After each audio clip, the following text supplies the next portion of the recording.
निगाहें नाच करती हैं पलक के आशियाने से, मैं भी अक्सर रूठ जाता हूँ किसी का दिल दुखाने से।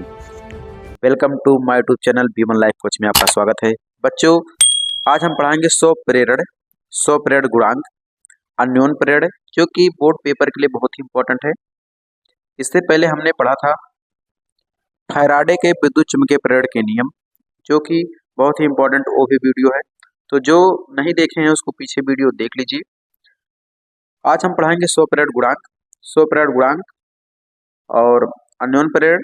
तो चलिए वीडियो को शुरू करते हैं।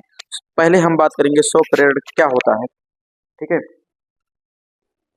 तो देखिए, लिखा है जब हम किसी कुंडली में बहने वाली धारा, कोई कुंडली है, जैसे देखिए ये कुंडली है, इस कुंडली में धारा बह रही है। तो जब हम किसी कुंडली में बहने वाली धारा के मान में परिवर्तन करते हैं, माने घटाते हैं बढ़ाते हैं, तो कुंडली में प्रेरित विद्युत वाहक बल उत्पन्न हो जाता है, जिसके कारण कुंडली में मुख्य धारा के अतिरिक्त एक और प्रेरित धारा प्रवाहित होती है। कहने का मतलब है विद्युत चुम्बकीय प्रेरण की इस घटना को, जिसमें किसी कुंडली में प्रवाहित धारा को परिवर्तित करने में स्वयं उसी कुंडली में प्रेरित धारा उत्पन्न होती है, सौ पीरियड गुणांक कहलाती है। कहने का मतलब है कि कोई कुंडली है, जब इस कुंडली में धारा प्रवाहित करते हैं तो एक बल का अनुभव होता है, जिसको बोलते हैं प्रेरित विद्युत वाहक बल, ठीक है। और इस प्रेरित विद्युत वाहक बल के कारण से एक धारा उत्पन्न होती है इसी कुंडली में एक और अन्य धारा उत्पन्न होती है, ठीक है, जिसको बोलते हैं प्रेरित धारा। और वो प्रेरित धारा उत्पन्न होती है वही इसी क्रिया में, क्या करा सौ पीरियड गुणांक कहलाता है। यानी कि विद्युत चुम्बकीय प्रेरण की इस घटना को, जिसमें किसी कुंडली में प्रवाहित धारा को परिवर्तित करने से स्वयं उसी कुंडली में प्रेरित धारा उत्पन्न होती है, सौ पीरियड गुणांक कहलाती है। ये था सौ पीरियड गुणांक। सौ पीरियड क्या होता है, सेल्फ इंडक्शन क्या होता है। थोड़ा सा वीडियो हो सकता है लंबा चले जाए, लंबा का मतलब हो गया 10 मिनट, 8 मिनट, 5 मिनट से तो ऊपर जाएगा। तो नोट्स बिल्कुल बढ़िया से बना है, आप इसी को क्या करना है, पढ़ के उतार के बात को सुन के, ठीक है, एक अलग से नोट्स बना लीजिए, जो कि इम्पोर्टेंट है और बहुत ही अच्छा नोट्स है। अगला हेडिंग है सौ पीरियड गुणांक, या इसी को बोलते हैं सौ प्रेरक, ठीक है। ये क्या होता है, सौ पीरियड गुणांक क्या है या सौ प्रेरक क्या होता है। सौ पीरियड से ज्यादा इंपॉर्टेंट तो सौ पीरियड गुणांक होता है। माना किसी कुंडली में बहने वाली धारा आई, माना एक कुंडली है, इसमें धारा आई प्रवाहित हो रही है, और ये जो कुंडली है, कुंडली में फेरों की संख्या n है, कुंडली में फेरों की संख्या कैपिटल N है, और कुंडली का चुंबकीय फ्लक्स फाई भी है, चुंबकीय फ्लक्स को फाई भी से प्रदर्शित करते हैं। कुंडली में फ्लक्स ग्रंथिकाओं की संख्या, अभी जो जितने फेरे हैं और चुंबकीय फ्लक्स है उस दोनों का गुणा N फाई है। कुंडली में फ्लक्स ग्रंथिकाओं की संख्या N फाई है। यह संख्या कुंडली में प्रवाहित धारा I के अनुक्रमणपाती होता है, यानी कि जो आपका फ्लक्स ग्रंथिकाओं की संख्या है वो धारा के अनुक्रमणपाती होता है। तो N फाई अनुक्रमणपाती I, तो N फाई बराबर यल I है, जहां यल क्या है, एक नियतांक है, जिसे सौ पीरियड गुणांक या सौ प्रेरक कहते हैं। ओके, अब देखो यहीं से यल बराबर क्या होता है, N फाई बी बटे I हो जाएगा। इसको समीकरण 1 मान लिया गया है। अब इस समीकरण 1 में अगर I का मान 1 रख दिया जाए, I बराबर कितना 1, तो यल बराबर क्या हो जाएगा, बटे 1 का मतलब वही हो गया N फाई बी, ठीक है।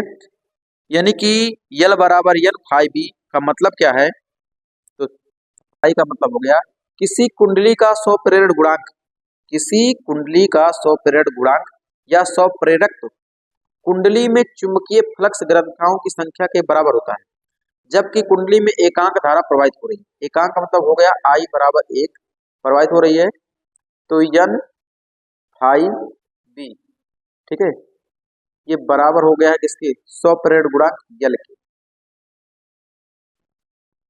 प्रवाहित हो रही है। अच्छा, आगे कह रहा है यदि कुंडली में धारा के परिवर्तित करने पर, यहाँ सुनना, यदि कुंडली में धारा के परिवर्तित करने पर उत्पन्न होने वाला प्रेरित विद्युत वाहक बल E है, प्रेरित विद्युत वाहक बल को E से प्रदर्शित करते हैं, और फैराडे के प्रथम नियम में बताया गया E बराबर यानी डेल्टा फाई बी बटे डेल्टा टी, ठीक है। तो देखो एन डेल्टा बाहर निकला है एन फाइव बी बटे डेल्टा टी, और एन फाइव बी बटे डेल्टा टी। अब एन फाइव बी का मतलब क्या होता है, यल आई के पीछे पढ़े यल आई, तो एन डेल्टा यल आई बटे डेल्टा टी। तो आई बराबर देखो यहाँ यल है, डेल्टा आई है बटे डेल्टा टी है। डेल्टा आई बटे डेल्टा टी का मान एक है, एकांक समय के लिए बोला है, एकांक समय के लिए मतलब क्या हो रहा है एक। तो यल आई बराबर क्या हो जाए डेल्टा यल आई बटे डेल्टा टी बराबर एक, तब यल बराबर माइनस ई, क्या है माइनस ई। अब देखो ये सब किसके बराबर होगा, ये एक हो गया, इधर यल हो गया माइनस में यल, और यहाँ ई है, तो ये बराबर यल बराबर माइनस ई।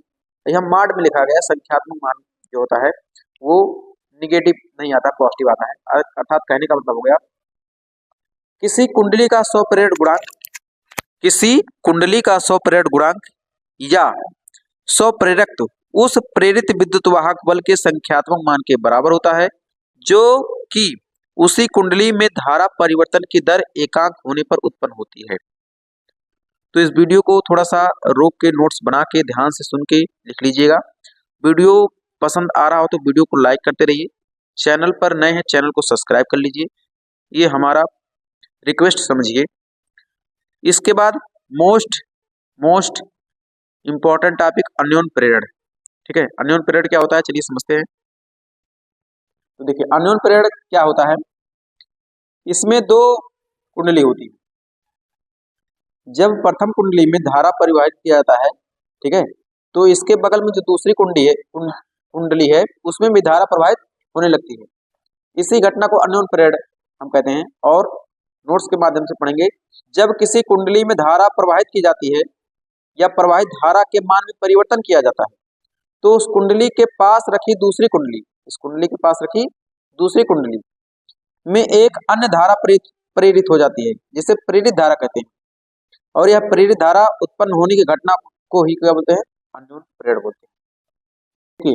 100 प्रेरण गुणांक और अन्योन प्रेरण गुणांक का दोनों का मात्रक ही होता है, और जो बीमा है वो भी एम एल स्क्वायर टी पर माइनस टू ए पर माइनस वन दोनों सेम होता है। ये बहुविकल्पी के लिए इंपॉर्टेंट है, देख लीजिएगा एक बार ध्यान से।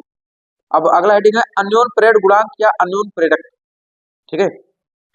तो इसमें भी बताया गया है, माना प्राथमिक कुंडली में धारा I1 एम्पियर धारा प्रवाहित हो रही है, यानी कि जो प्राथमिक कुंडली है इसमें I1 धारा प्रवाहित हो रही है, और इस धारा के कारण द्वितीय कुंडली में प्रत्येक फेरे से बद्ध चुंबकीय फ्लक्स φ2 है। कह रहा कि इससे जो बद्ध चुंबकीय फ्लक्स है ये φ2 है। यदि द्वितीय कुंडली में तार के N2 फेरे हैं, कह रहा जो द्वितीय कुंडली है उसमें फेरों की संख्या कितनी है, N2 है, और इसमें N है, 1 कह सकते हैं। तो कुंडली में फ्लक्स ग्रंथियों की संख्या, अब देखो दूसरी कुंडली में जो चुंबकीय फ्लक्स है ये φ2 है और फेरों की संख्या N2 है, तो दोनों का गुणा क्या कहलाएगा, कुंडली में फ्लक्स ग्रंथियों की संख्या, ये बराबर हो जाएगी N2 × φ2। अब यह प्राथमिक कुंडली में प्रवाहित धारा के अनुपाती होता है, यानी कि धारा के अनुपाती होता है। तो N2 φ2 अनुपाती I1, यहाँ I1 लिख भी सकते हैं, I भी रह सकते हैं, तो इसके लिए कोई बात नहीं, भी बाद में चेंज कर देंगे। N2 φ2 बराबर यम I1। अब यम क्या है, यही आपका नियतांक है, दोनों कुंडलियों के बीच में अन्योन प्रेरण गुणांक है ये, ठीक है, अन्योन प्रेरक कहते हैं। अब देखो यहाँ I1 बराबर क्या हो जाएगा, या यम बराबर क्या हो जाएगा, यम बराबर हो जाएगा, इधर देखिए क्या है गुणा है, इस साइड में आ जाएगा भाग हो जाएगा, तो यम बराबर N2 φ2 बटे I1। अब इसी को हम लिख सकते हैं यम बराबर N2 φ2 बटे I, ठीक है। अगर I का मान 1 रख दें तो ये जो आपका अन्योन प्रेरण गुणांक है यम बराबर N2 φ2 हो जाएगा। N2 φ2 का मतलब हो गया फ्लक्स ग्रंथिकाओं की संख्या के बराबर हो जाएगा।